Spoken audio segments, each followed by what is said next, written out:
What is up, my frosty brethren? My name is Arctic, and today a little bit different video. You can kind of throw it in like a tips and tactics bucket, but it's more just general game discussion, talking about kind of competitive philosophy in a sense for the game mode Capture the Flag. Now I'm playing Titanfall in this specific gameplay, but Capture the Flag is a game mode I played for years and years and years, dating back to, really Unreal Tournament is what started for me. So from like 2001, 2000 to about 2005, I played everything from UT99 to UT2K4 to Unreal Championship and Unreal Championship 2. I mean, I played everything Unreal at the time, and I would say in the latter part of my progression, like UT2K4 and Unreal Championship 2 and even UT3 to an extent, the teams that I was on at the time really started to delve into the position and what the role responsibility of those positions were in Capture the Flag.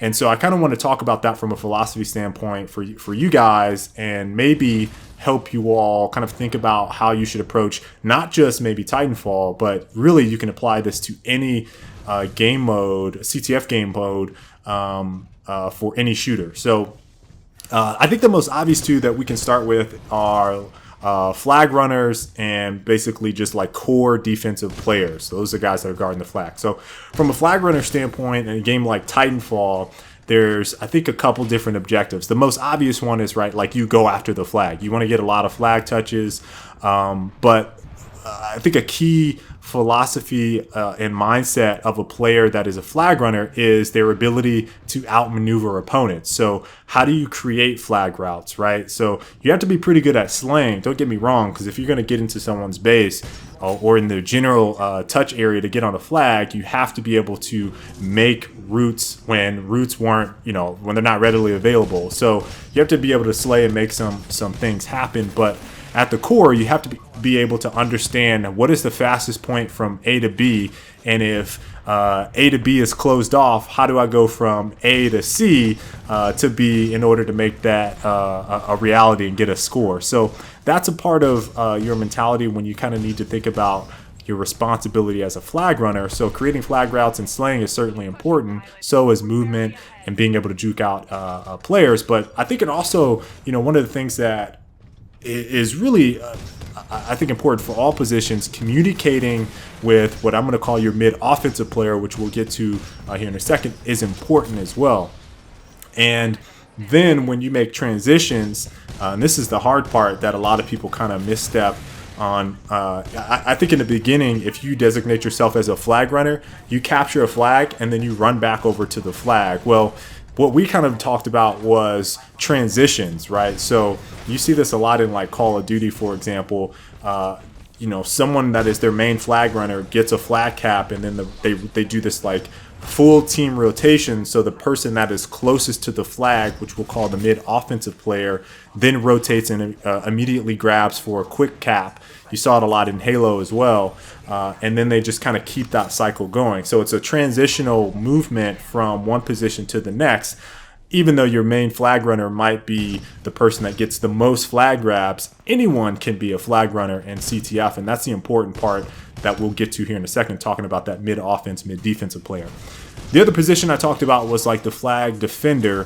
For those that followed our team very closely or knew our history, Orange, who's my brother, loves defense. Like, he is an absolute defensive monster when it comes to playing Capture the Flag and shooters. So, he does things like, what is the general perimeter? What are all the exits that, a player might kind of go through? And the big thing that you have to kind of practice and think about if you're playing defense, and this is what we did, is you would take your best flag runner and your best defender. We had the luxury of being able to do this. And they would literally go back and forth on, okay, we would just sit into a room and then have them attack, have the flag runner attack, and then the defensive person defend. And what you would see is once you elevate yourself to a certain level of play, there's a lot of kind of ad-libbing that kind of goes on between the two, where they're just making up different moves in order to see what works. And in the process of doing that as a defender, you end up learning way more about what offensive players are trying to do when they run into a match than you might otherwise think. So seeing a lot of different opportunities that flag runners try to present themselves when they're going for those touches is really important as a defender. So you might have all of the ways cut off, but if this person kills you here and they start to move to their left or right, when you respawn, you know exactly what path they're going to take, so then you can stop them or make a call to your teammates in order to secure that position. So having that kind of understanding, I think, is one of the things that people miss out on quite a bit.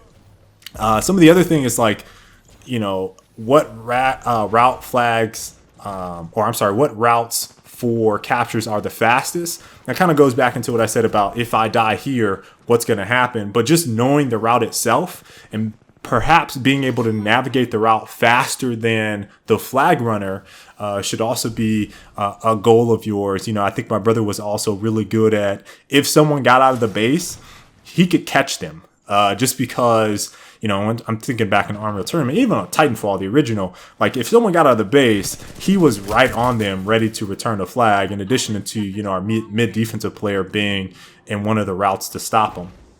Now, where things kind of switch and you have to start thinking a little differently is the notion of mid offense and mid defense. So I think at its core, you might kind of understand what each one does by just me saying them. But we'll start with mid offense first, since we started with flag running. The core responsibilities here are like slaying enemy players, clearing flag routes, communicating with the flag runner.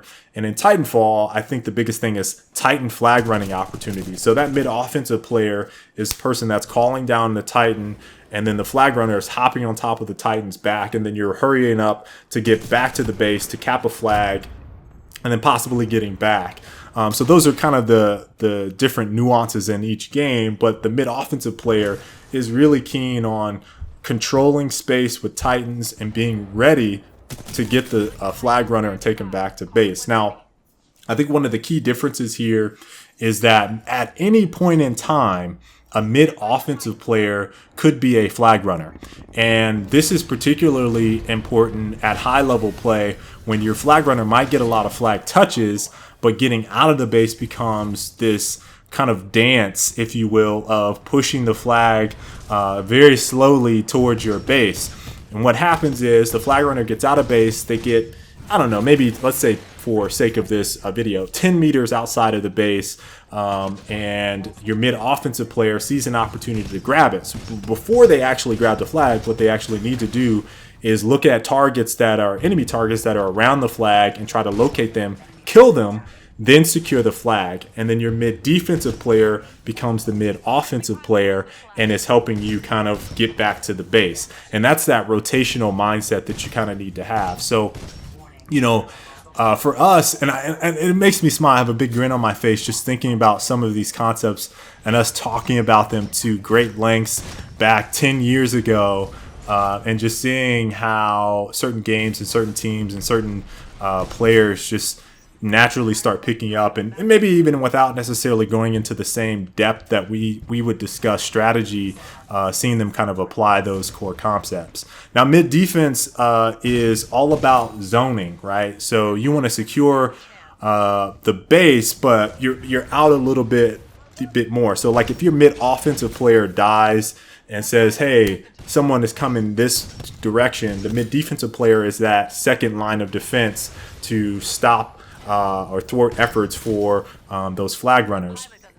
So, they're keeping flag routes secure. They should really know all of the routes that flag runners are likely to take, both on the way to the base and once they grab the flag on the way from their base to the opposing team's base to score. So those things are important. And the big thing here is communicating, positioning with the mid-offensive player, because they're going to make a lot of call-outs, and then your basic core defensive player who, you need to be saying, hey, I missed this guy. He's in the base at this point. Get ready for a flag touch. Or I just killed a guy. There's another one to the left. Can you cover him? Or something like that, right? Or if the defensive core defensive guy is like, hey, I just died, the mid-defensive guy has to be ready to make a play. So, just kind of, I wanted to kind of throw this video out here because, I sat down and I was like, man, I really want to talk about this because it's something that we did in Titanfall, and I don't really think I talked about that at all in that 2013 or 2014, whenever when the game came out. I didn't really talk about that despite putting out quite a few videos. So it's something that I wanted to just